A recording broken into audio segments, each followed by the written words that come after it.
habla de la búsqueda de Dios, muchas veces la religión está orientada, y así es como uno ha crecido, ¿no? ¿Qué le tengo que pedir? Una vez yo estaba sin convertirme todavía y conociendo cómo rezan la gente, las personas que no conocen al Señor como Salvador personal. Y me acuerdo de una persona, para mí era algo muy raro, porque le decía supuestamente a Jesús: flaco, ayúdame, me tenés que ayudar. Y siempre está en la conciencia o la manera de actuar de una persona cristiana que Dios me tiene que dar, que Dios me tiene que ayudar, que Dios me tiene que bendecir, que Dios tiene que resolver todas mis dolencias. Pero nunca nos pusimos a reflexionar cuánto yo o cuánto nosotros tenemos que agradecer, no solamente por lo que Él va a hacer, sino por lo que Él ya hizo.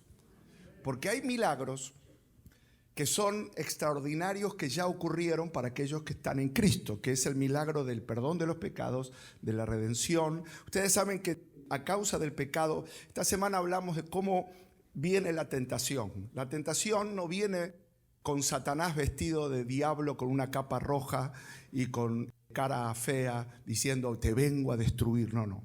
Viene a modo de pensamiento, de seducción, conoce la debilidad, el área de la vida que puede ser un motivo de debilidad, y es allí donde va a tratar de ejercer una pregunta, o tal vez si tu área tiene que ver con los sentimientos, te va a llenar de celos, te va a llenar de una sensación de vacío. Si tal vez tu área es un área donde siempre te sentiste inseguro, no protegido, no valorado, va a buscar la forma, como hizo con Eva, diciéndole: con que Dios les ha dicho que todo lo que está aquí pueden comer, pero que este árbol que está en el medio del huerto no pueden comer, eso es mentira. De hecho, sí pueden comer, y si comen, no morirán. Cuando Dios les había dicho que iban a morir. A causa de la desobediencia que nació por un pensamiento, primero viene el pensamiento, luego viene la acción. Primero el pensamiento, luego la acción. Entonces, cada día de nuestra semana tenemos que luchar en el área de renovar nuestra mente por el poder de la palabra de Dios. Porque hay algunos que dicen: no, tengo que cambiar mi pensamiento, tengo que estar más pila, me levanto a la mañana, bien, ¿no? O sea, como una cuestión más humana que espiritual. Pero lo único que cambia tu manera de pensar milagrosamente es la renovación que se produce por la renovación que la mente recibe, una nueva vida, recibe una transformación a través del oír, de leer, de escuchar la palabra de Dios, de estar expuesto a la palabra de Dios, que poderosamente tiene un efecto transformador en nuestra manera de pensar. Y si vamos a pensar de una manera santa, vamos a actuar de una manera obediente. Así que nuestra batalla está en la mente, pero quiero decirles algo: Jesucristo te dio el Espíritu Santo para que puedas vivir una vida victoriosa. Amén. Pero allí es donde vamos a ganar la batalla, en nuestro pensamiento y en decirle: Señor, yo quiero vivir en victoria, porque entiendo que viviendo cerca de Dios es cuando puedo recibir esa comunión, ese resguardo, esa protección que viene del Señor. Cuando uno habla acerca de la obediencia a Dios, la obediencia ya estaba implícita y estaba marcada explícitamente, no solamente implícita, sino explícitamente. Jesús enseñó claramente acerca de la importancia de poder llevar el mensaje de las buenas noticias, pero no solamente anunciándoles que Jesús es la respuesta a la necesidad, sino anunciándoles, enseñándoles todas las cosas que os he mandado, porque aquí yo estoy con vosotros todos los días hasta el fin del mundo. Mateo 28, 19 y 20. Jesús enseñó una forma de evangelización. Ese es el patrón, el método, la forma en que Jesús quiere que evangelicemos. Es anunciarle a la gente las buenas nuevas del evangelio. Y las buenas noticias es que Jesús vino murió por nosotros, resucitó y fue al cielo para prepararnos un lugar y una morada para donde Él está, nosotros también estemos. Amén. Con ese entusiasmo Y es allí, en esas moradas celestiales, donde esa vida eterna, esa victoria eterna se gana aquí cada día, aprendiendo a conservar nuestro corazón y vivir una vida agradable delante de Él. Entonces, Jesús dice aquí, por tanto, a nosotros, vayan, prediquen y hagan discípulos. Un discípulo no es un oidor, un discípulo es el que toma decisiones y sigue a su maestro. El desafío y el anhelo de Dios es que cada uno de ustedes sea un seguidor de Jesús, un apasionado creyente, que sigan a Jesucristo. Cuando la gente le pregunta, ¿te hiciste evangélico? ¿Te hiciste evangelista? ¿Cambiaste de religión? No. Aquí dice, no, yo me hice creyente, discípulo, sigo a Jesucristo con todo mi corazón. He decidido amarlo por el resto de mi vida, porque en Él está la vida y vida en abundancia. Bautizándolos, que tiene que ver con la manifestación externa de nuestra decisión interna de seguir a Cristo, bautizándolos en el nombre del Padre, del Hijo y del Espíritu Santo, enseñándoles que guarden todas las cosas que os he mandado. Y he aquí, yo estoy con vosotros todos los días hasta el fin del mundo. Desde el primer momento de la conversión, el Señor ya está enseñando la importancia de guardar los mandamientos, de guardar y obedecer la palabra de Dios, porque entendemos que la palabra de Dios es la que santifica, la que transforma. Por lo tanto, la consagración, la santificación es un deseo, esto es como una definición, es un deseo de agradar a Dios, impulsado por el Espíritu Santo, motivado al leer la palabra y que se realiza por fe. Es decir, por fe nos presentamos cada día como un sacrificio vivo, santo, agradable a Dios, que es nuestro culto racional. Si ustedes hacen eso, el Señor va a hacer algo poderoso este año en sus vidas. Amén. Se puede vivir una vida santa. Cuando uno habla de santo, se asusta porque piensa que santo es una persona que vive aislada del mundo, en un lugar apartado, vaya a saber dónde, donde ninguna cuestión pecaminosa del mundo le puede llegar a tentar. Pero la santidad tiene que ver con la santidad instantánea, inmediata, que recibimos a través de la cruz. Cuando Jesús murió por nosotros y Jesús dijo, hecho está, consumado es. Cuando Jesús murió, esto es lo extraordinario. Jesús vino porque el sistema de sacrificios del Antiguo Testamento era constantemente, tenían que llevar sacrificios porque era tan evidente que el hombre se había alejado de Dios a lo largo de las generaciones, que la única manera de volver a Dios o de sentir cierta cobertura era trayendo sacrificios de animales que eran sacrificados constantemente en el templo. Ahora, Jesús fue el último templo que se levantó. Jesús dijo, yo soy un templo y si ustedes destruyen este templo, yo lo voy a volver a levantar. Y Jesús en ese templo, que era Él mismo, derramó o sacrificó el último sacrificio, que era Él mismo, para darnos libertad una vez y para siempre, para ya tener en Cristo toda la clase de vida y vida en abundancia. Entonces, no es nuestro sacrificio, no es nuestra obra diciendo, bueno, me tengo que portar mejor, lo que me acerca a Dios. Ya Jesús vino e hizo su trabajo de morir en la cruz. Eso se llama la santificación instantánea o la justificación. Justificados, pues, por la fe tenemos paz. Justificación es que Jesús vino. En Romanos 5.1, por favor, Romanos 5.1, si lo pueden poner. Jesús vino a perdonar nuestros pecados, a lavarnos con la sangre de Cristo y ser libres, y nos cubrió. E inmediatamente cuando Jesús vino a este mundo y pagó el precio de nuestra culpa, lo más sorprendente es que el ser humano, nosotros no teníamos nada que ver con su decisión. Es decir, la participación del hombre en la justificación fue simplemente aceptar que Jesús vino y murió por nosotros en la cruz. El ser humano no participa, es una obra exclusiva de Dios diciendo: yo vengo a hacer el sacrificio, yo vengo a perdonarlos. Ninguna condenación hay para los que están en Cristo Jesús.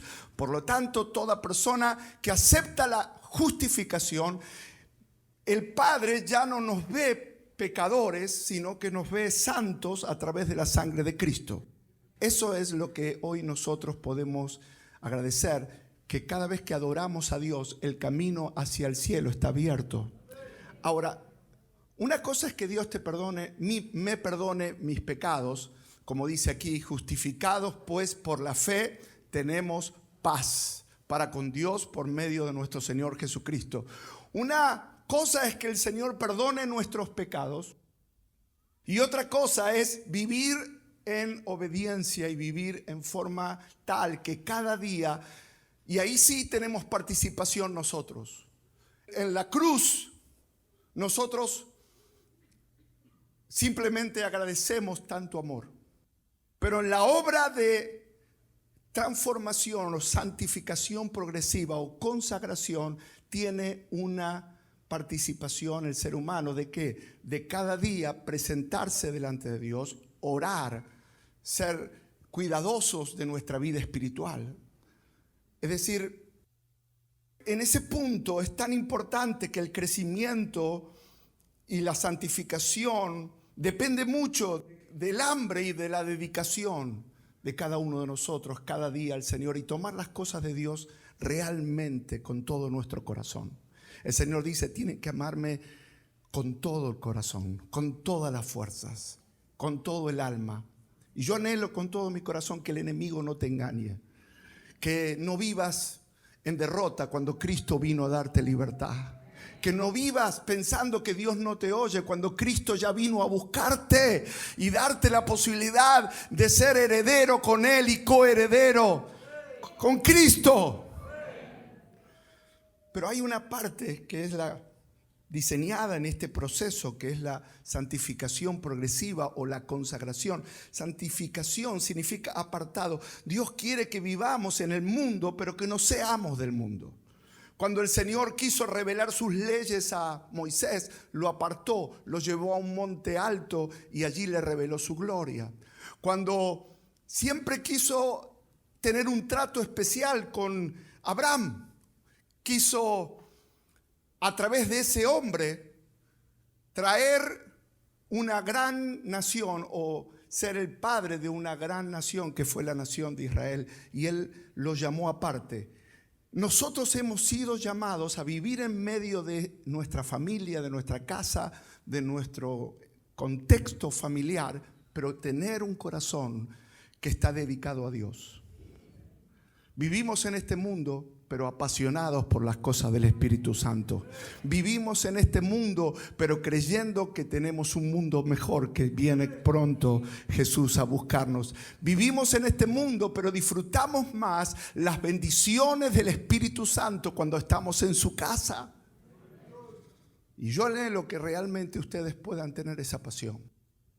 Muchas veces pensamos, bueno, ser consagrado tiene que ver con el rol pastoral, el rol sacerdotal, el rol de las personas que están en un púlpito, pero Dios quiere que vivamos esa vida cada uno de nosotros, porque es allí, en ese crecimiento espiritual, donde se puede manifestar la transformación, el fruto del Espíritu, que es el gozo, paz, fe, amor y muchos otros frutos que tienen que ver con el estilo de vida, con la conducta, con el temperamento, con el carácter. ¿Cuántos quieren tener un carácter más parecido al del Señor? A ver, ¿cuántos levantan sus manos? Amén, amén. Y en ese crecimiento y en esa santificación progresiva, diaria, de consagración, actúan 4 elementos importantísimos que son parte de la vida cristiana, que lo vimos el otro día, que lo vamos a repasar rápidamente. Número 1 es el Espíritu. No sé si lo tienen allí, el rol del Espíritu Santo, que ahora lo vamos a ver, que es vital. Sin el Espíritu Santo no podríamos hacer morir las obras de la carne. Sin el Espíritu Santo, Jesús dijo, les conviene que me vaya, porque si yo no me fuere, no vendría el Espíritu, porque cuando Él venga, les va a dar convicción de lo que está bien y de lo que está mal. Y si ustedes quieren hacer lo bueno, les va a dar la fuerza para hacerlo. Entonces el rol del Espíritu Santo en el proceso de la santificación es vital. Y ahora vamos a ver algunos versículos. También está el rol del poder de la palabra del Señor. Entonces, la palabra de Dios, cuando uno lee la palabra, cuando uno se confronta con el mensaje divino, la palabra provoca fe. No podemos ser parecidos o saber a quién seguimos si no lo conocemos a través de la oración y a través de la lectura de la palabra. Amén. De venir a oír la palabra de Dios en la iglesia. Entonces, esta semana la cerramos con desafíos. Y el desafío es darle, número 1, más lugar al Espíritu Santo en nuestras vidas. Número 2, es darle más lugar a la palabra de Dios. Es ahí porque sabemos que en Dios no hay acepción de personas, que Dios salvó a todos por igual. Pero ¿por qué hay un cristiano que crece más espiritualmente y otro que crece menos?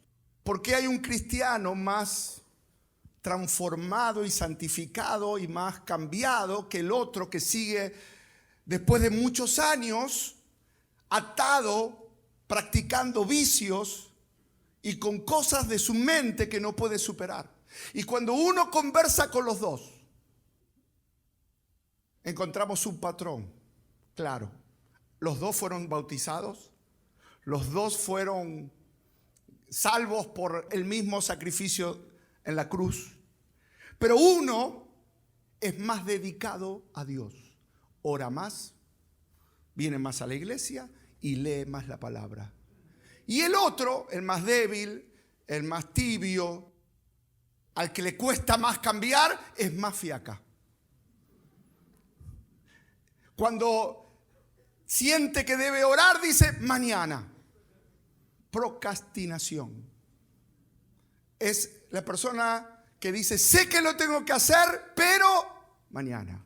Hoy no me siento bien, hace frío. Ahora digo, ¿qué tiene que ver que haga frío que no puede orar?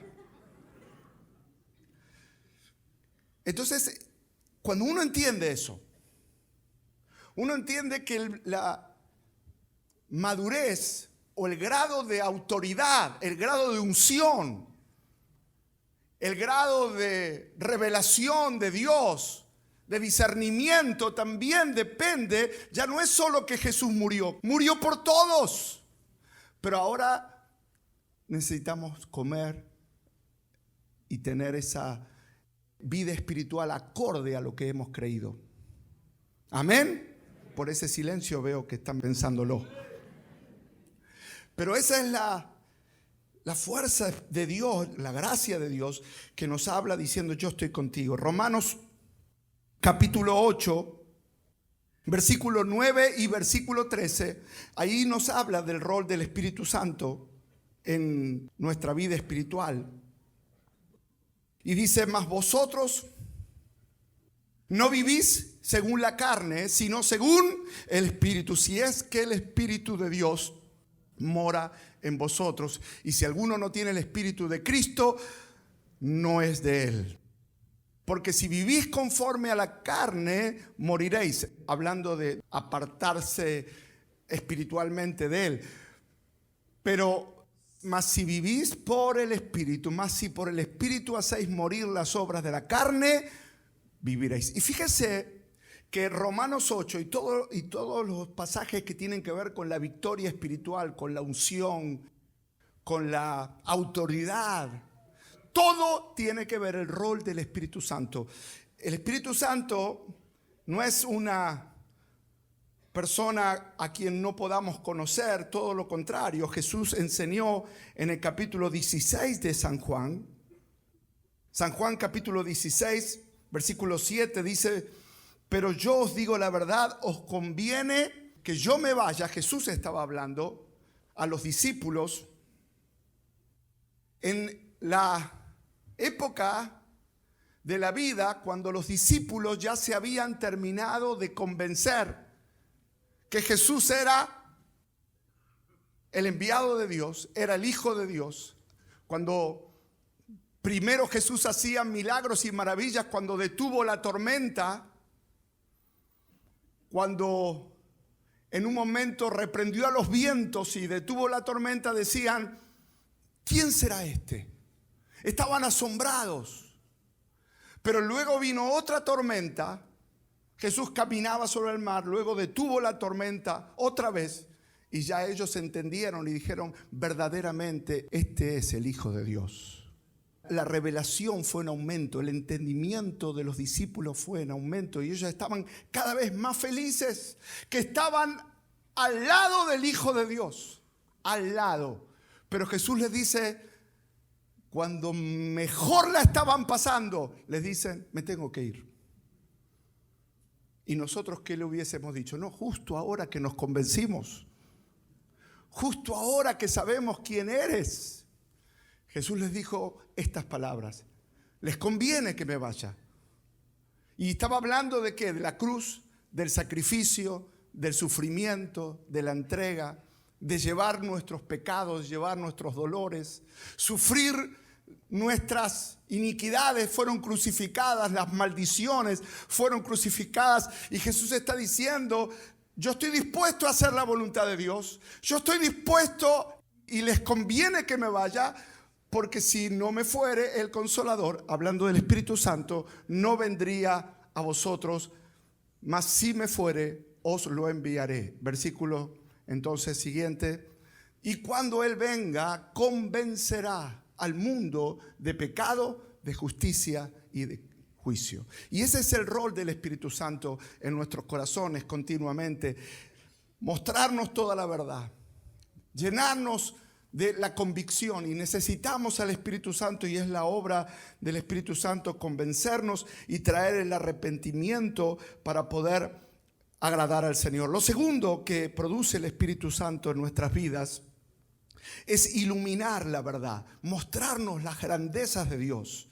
Dice 1 Corintios 2, 9 y 10: antes bien, como está escrito, cosas que ojo no vio, ni oído yo, ni han subido al corazón del hombre, son las que Dios tiene preparado para aquellos que le aman.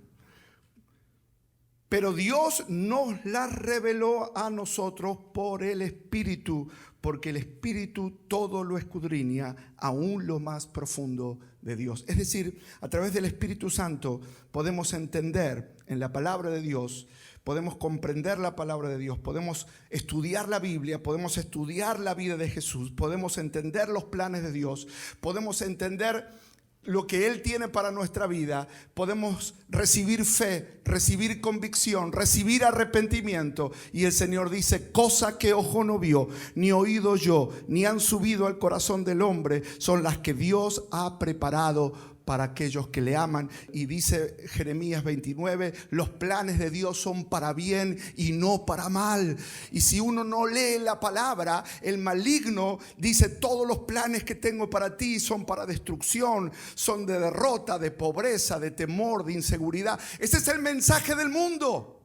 El mensaje del mundo es: estás en medio de una sociedad que gime, en medio de una familia que está destruida, que hay tristeza. Pero si vas al refugio de su presencia, si vas al refugio de su palabra, si lees las historias bíblicas, el Señor te va a decir: cosa que ojo no vio, ni oído yo, ni han subido al corazón del hombre, son las que todavía tengo para ti. Cosas nuevas, cosas poderosas, cosas que te van a sorprender. ¿Cuántos dicen amén? Por lo tanto, ¿cuántos quieren conocer más a Dios? ¿Qué hay que hacer? ¿Y por qué no ora? ¿Qué hay que hacer? Hay que buscar a Dios. Hay que leer la Biblia. Hay que venir a la iglesia ya en victoria, diciendo: yo tengo la victoria asegurada porque Cristo ya rompió las cadenas. Y yo vengo a llenarme de la palabra de fe que abre mis ojos, que ilumina mi entendimiento, que me hace ver que soy libre. Que en Cristo hay poder para sanarme. Poder para restaurar, poder para perdonar, poder para que esa tristeza, ese resentimiento sea quebrantado por el poder de lo alto, porque el Señor te habla de un Dios de amor. ¿Y sabe qué amor que tuvo Dios? Que siendo pecadores, como decíamos, sin participar el hombre, sin merecerlo, sin darse cuenta, Dios dijo: la única forma de volver a este pueblo a mí es llevando a mi hijo a la muerte. Y Jesús fue enviado por el Padre. Él fue el sacrificio. Nosotros no merecíamos, pero Jesús vino a darnos una muestra del amor. ¿Cómo vamos a vivir en temor si tenemos amor en Cristo Jesús? ¿Cómo vamos a vivir inseguros? La gente hoy se siente muy insegura, rechazada, sin oportunidades, porque hoy valemos por lo que tenemos, valemos por lo que alcanzamos, valemos por lo que tiene que ver con lo material o cosas humanas. Pero el Señor nos enseñó, como David: los hombres miran lo que mira sus ojos, pero Dios mira los corazones. Y yo anhelo que esta semana levante una generación de Davides consagrados. Como decía, los padres, el papá lo rechazó, diciendo: va a venir a visitarnos buscando un futuro rey aquí en casa. Pero David, no estás calificado para estar entre los elegidos. No estás seleccionado. Y David, en vez de pegar un portazo y decir: bueno, esta casa no me quiere nadie, me voy, se fue atrás de la casa a seguir haciendo lo que tenía que hacer. Y esto es una lección. Cuando alguien te ofende, cuando alguien te maltrate, cuando alguien te cierre la puerta, tienes que seguir haciendo tu vida, porque el Señor se va a encargar del resto. Pero ¿qué pasa? La Biblia dice que hay una lucha entre el espíritu y la carne. ¿Y la carne qué hace? La carne dice al espíritu: cállate que ahora me levanto yo. Y entonces, cuando alguien te ofende, muchas veces no sale tu lado espiritual, sale tu lado humano. Ah, te la agarraste conmigo. Ahora yo me voy a vengar. O te ofendes y te vas. Pero el Señor tenía preparado honrar la fe, la dedicación, la entrega de ese hombre llamado David. Esas son las riquezas que uno tiene cuando lee la palabra del Señor. Por lo tanto, la consagración es exponernos a esa presencia de Dios para que Él nos transforme. Eso lo hace Dios. Y el lado humano, el lado nuestro, ¿qué tenemos que hacer? Dice 1 Tesalonicenses 5:19: no apaguéis al espíritu. Nosotros tenemos que mantener que nuestro corazón siga ardiendo y ninguna cuestión que tenga que ver con la ofensa, con el desprecio, con áreas de nuestra vida que puedan apagar el rol muy importante del Espíritu Santo. Por eso yo les estoy diciendo: si el Espíritu se apaga, no podemos ser transformados. Necesitamos avivamiento. Necesitamos el fuego de Dios. No apaguéis al Espíritu. No dejes que la frialdad de este mundo, que las costumbres de este mundo, que el mundo frío y su cultura absolutamente irreverente a Dios apaguen al Espíritu Santo que Dios te ha dado por gracia. Y yo quiero más del Espíritu Santo. Yo quiero más ser lleno del Espíritu Santo. Aleluya. Efesios 4:30 dice: y no contristéis al Espíritu Santo de Dios, con el cual fuisteis sellados. ¿Sabe qué cosas entristecen al Espíritu? ¿Qué cosas apagan el Espíritu? Número uno, cuando uno peca, cuando uno es desobediente, cuando uno es rebelde. Y por supuesto siempre está la debilidad humana de decir: Señor, lo intenté, pero no pude resistir y se apagó mi espíritu, se apagó el gozo. Por eso está el segundo punto, que es el rol de la palabra. Porque muchas veces uno dice: no fui fuerte, tal vez apagué, me dejé llevar por el carácter, por la tentación. Pero la palabra de Dios nos habla de un tiempo de fortaleza y de restauración. Romanos 8:38 y 39 dice: por lo cual estoy seguro que ni la muerte, ni la vida, ni ángeles, ni principados, ni potestades, ni lo presente, ni lo porvenir, ni lo alto, ni lo profundo, ni ninguna otra cosa creada nos podrá separar del amor de Dios que es en Cristo Jesús. Señor, Padre, me arrepiento, no fui una persona sincera, no tuve las mejores reacciones, pero nada me va a separar. No voy a permitir que el infierno me separe del amor de Dios, porque el amor de Dios me salvó, me trajo a la iglesia y me da propósito en la vida. Nada te va a separar del amor de Dios. Levante sus manos y diga: sí, Señor, lo creo. La palabra de Dios, Romanos 8:1 dice: no hay condenación, ninguna condenación hay para los que están en Cristo Jesús. Romanos 8:16 dice: el Espíritu mismo da testimonio a nuestro espíritu que somos hijos de Dios. Y si hijos, también herederos y coherederos con Cristo. Si es. Algunos leen hasta ahí. Soy coheredero con Cristo. Se terminó el versículo para mí. Pero la Biblia dice: si es que padecemos, y padecer significa justamente bienaventurados los que padecen persecución. Y la persecución más simple es ir a un grupo de gente en el trabajo y decir: este fin de semana qué hermosa que estuvo la palabra. ¿Sabe lo que te van a decir? Loco, fanático, pastor. Se van a burlar. Algunos te van a dejar de saludar solo por haber venido a la iglesia, solo por haber cantado tal vez durante una reunión una canción de Marco Barrientos, porque no estás en la última moda o la última corriente. Y si nosotros estamos dispuestos a amar a Dios, Él se acercará más a nosotros. Porque Él dice: no solamente eres mi hijo acá en la tierra, sino que eres coheredero en los cielos. ¡Oh! Sublime gracia. Gloria a Dios. Estábamos muertos, pero ahora vivimos. Estábamos perdidos, pero ahora tenemos familia. Nos íbamos a la perdición eterna, pero ahora tenemos vida eterna con Cristo Jesús. Y Él nos da la fuerza para vivir en victoria. Y yo proclamo que usted va a vivir de gloria en gloria, de poder en poder. No hay lluvia, no hay tormenta, no hay frío. Acá estamos para oír la palabra de Dios.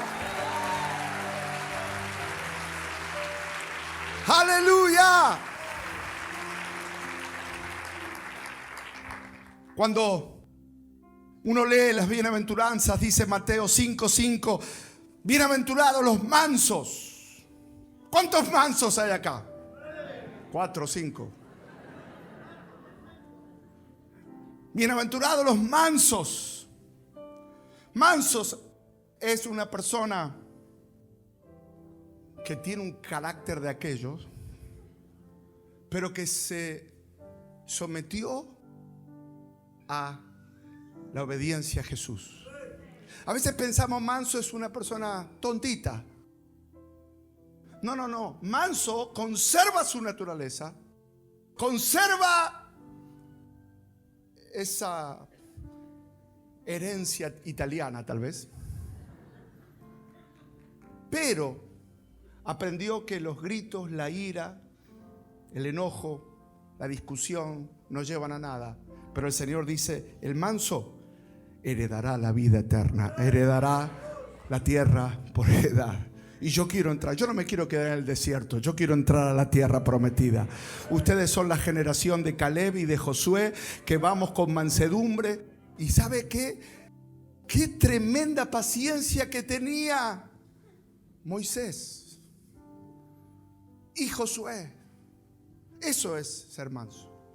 Que la gente no le cree, murmura, es desobediente, es impaciente. El manso sigue adelante. Hermano, sigue adelante, porque vas a conquistar la tierra. Vas a seguir adelante porque el Señor te ha entregado ya la tierra por heredad. Y es un día a la vez, un paso a la vez, una victoria a la vez, un domingo a la vez, sin prisa pero sin pausa. Vamos, dale ese aplauso.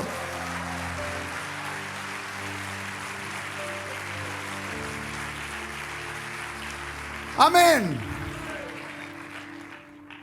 Dice la Biblia: bienaventurados los de limpio corazón, porque ellos verán a Dios. ¿Cuántos quieren ver a Dios? Para ver a Dios hay que tener cuidado con lo que ve acá debajo del cielo. Debajo de la gloria hay muchas cosas que usted, cuando las mira, dice: no las tengo que mirar. Lo que trae esa imagen no glorifica la vida de Jesús. Así que los mansos y los limpios de corazón dicen: no, yo quiero mirar a Dios. Y si me dejo llevar por lo que estoy viendo, va a desviar mi atención de lo que realmente es mi meta. Y mi meta es conocer a Dios, es recibir de Dios, es ser fiel a Dios y ser lleno del Señor. Amén. Tercero, el rol de la fe es no dudar, porque la duda nos debilita. Es creer a la palabra de Dios, es creer en su perdón. Cuando uno habla de el proceso de transformación, habla del Espíritu, habla de la palabra y habla de la fe. La fe para poder aceptar que somos perdonados, que somos limpios, para poder vivir una vida agradable a Dios. Y la fe es práctica, la fe no es teórica. La fe no es solo venir a la iglesia y decir: bueno, estoy aprendiendo una lección de fe de parte del pastor. Es simplemente tener una vida de fe. Y tenemos muchas veces que en el mundo poner en práctica todo lo que oímos. El Señor le dijo a Noé: prepárame un arca. ¿Y sabe dónde estaba? Estaba en el medio del desierto, y no sé si alguna vez había visto llover Noé. No sé si jamás había llovido donde él vivía. Y el Señor le dijo: prepárame un arca porque va a llover, y un barco grande. Y él pasó más de 100 años obedeciendo y construyendo un barco por fe. Y su fe quedó registrada en el libro de los Hechos. Muchos de ustedes están viviendo por fe. No lo están viendo, pero están viéndolo por fe. Están diciendo: Señor, yo no lo veo, pero estoy mirando la respuesta de Dios en mi vida. Levante sus manos. Gracias, Padre, gracias. Gracias por cada hermano que va a vivir en fe, que va a caminar por fe, que va a batallar en fe, que va a tener las victorias en fe. Señor, gracias por cada hermano de la iglesia que se levanta en fe hoy. Señor, y todo este mensaje hoy, te pedimos: danos la fuerza, danos el Espíritu, Señor. Danos la oportunidad de venir a tu altar ahora y decirte: Señor, perdónanos. Perdonas si fuimos débiles, si no fuimos diligentes, si no fuimos responsables, si nos dejamos seducir y mentir por el enemigo. Pero gracias por esta semana, y gracias por esta palabra de consagración, de santidad. Gracias por esta palabra de entrega. Y ahora, Señor, queremos caminar en obediencia, en comunión contigo. Gracias, Señor. Úsame para tu gloria. Cambia mi casa, cambia mi familia, Señor. Y dame un corazón libre de cadenas, libre de temores, libre, Señor, donde estoy lleno de orgullo y de rebeldía. Es allí donde te lo entrego en tu altar, Señor. Te entrego mi soberbia, te entrego, Señor, todo lo que tiene que ver con el yo. Y por el Espíritu hoy comienza un avivamiento en mi vida. Recibo de ti con paciencia. Aquí hay muchos Noés, aquí hay muchos Davides, aquí hay muchas personas sencillas, débiles, pero se van a transformar en personas extraordinarias en las manos de Dios, simplemente porque lo adoran y porque dicen: esta palabra es verdad, sencilla pero directa a mi corazón. Yo quiero creer, yo soy un discípulo de Cristo. Aleluya. Te pido por las personas que tienen espíritu de debilidades, de murmuración, de crítica, que siempre están juzgando el procedimiento de otros. Las personas que son personas débiles y no pueden resistir cuando alguien los ofende y se llenan de resentimiento y de angustia y no pueden dormir. Señor, te pido por las personas que han sido heridas, abusadas, marginadas, lastimadas. Padre, las personas que para el mundo son bastante poco, a los ojos del hombre son poco. Las personas que la gente margina, que la gente pasa de largo. En esta semana yo te pido que le des doble honra.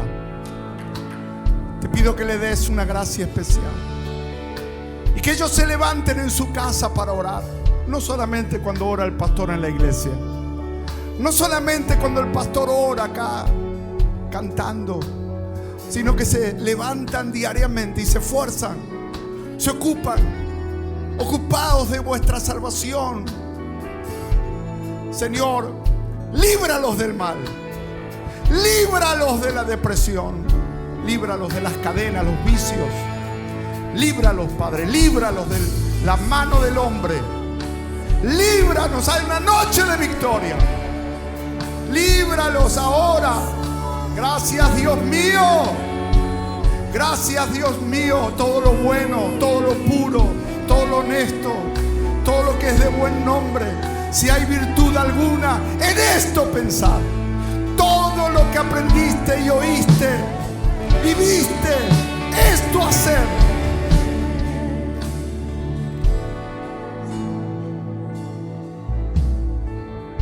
Sí, Señor. Sí, Señor. Antes de finalizar, ¿por qué no levantas una oración y le pide al Espíritu que lo llene?